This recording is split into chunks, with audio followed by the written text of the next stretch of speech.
ആയിരങ്ങൾ ഈ അനശ്വര കലാകാരന്റെ മാസ്മരിക പ്രകടനത്തിനായി മണിക്കൂറുകൾ കാത്തുനിൽക്കുന്ന ഒരു കാലമുണ്ടായിരുന്നു.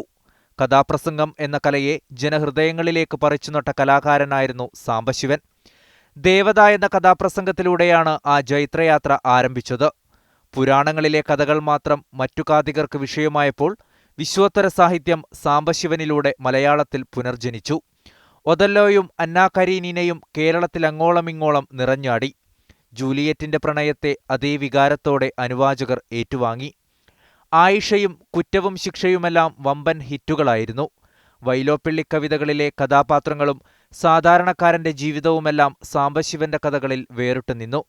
നിരവധി കഥകൾ അദ്ദേഹം എഴുതിയിരുന്നെങ്കിലും കാഥികനായി അദ്ദേഹത്തെ സ്നേഹിക്കാനായിരുന്നു മലയാളികൾക്ക് ഏറെ താൽപ്പര്യം. അത് കൂടുതൽ ജനകീയ തലത്തിലേക്ക് പ്രീതരമാക്കിയത് എൻ്റെ അച്ഛൻ വി സാംബശിവനാണ്. അപ്പോൾ അദ്ദേഹം പറയുന്ന കാലത്തും നമ്മുടെ ഇതര കലാമാധ്യമങ്ങളോ കലാരൂപങ്ങളോ സാധാരണക്കാരന് പ്രാപ്യമായിരുന്നില്ല. അതുകൊണ്ടൊരു കഥാപ്രസംഗം ഒരു സ്ഥലത്തുണ്ടെങ്കിൽ ഒരു ചുറ്റുവട്ടം 40-50 കിലോമീറ്റർ ചുറ്റുവട്ടത്തിന് ഉള്ള ആളുകളൊക്കെ തന്നെ എങ്ങനെയെങ്കിലും അവിടെ എത്തിപ്പെട്ട് ആ കഥ കേൾക്കാൻ കാത്തിരിക്കുമായിരുന്നു. മൈലുകളോളം നടന്നുപോയി കേൾക്കുമായിരുന്നു.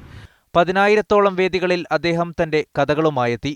ഒടുവിൽ സ്ത്രീ എന്ന കഥാപ്രസംഗം പൂർണ്ണമാക്കാനാവാതെ അദ്ദേഹം വിധിക്കു കീഴടങ്ങുമ്പോൾ ഒരു കലാരൂപം തന്നെ അസ്തമയത്തിലേക്ക് അടുക്കുകയായിരുന്നു. ഇടിമുഴക്കം പോലുള്ള ഈ ശബ്ദം നിലച്ചിട്ട് വർഷങ്ങൾ പലതായെങ്കിലും അതിന്റെ മാറ്റുള്ളി ഇന്നും കലാസ്നേഹികളുടെ മനസ്സിൽ മുഴങ്ങുന്നുണ്ട്.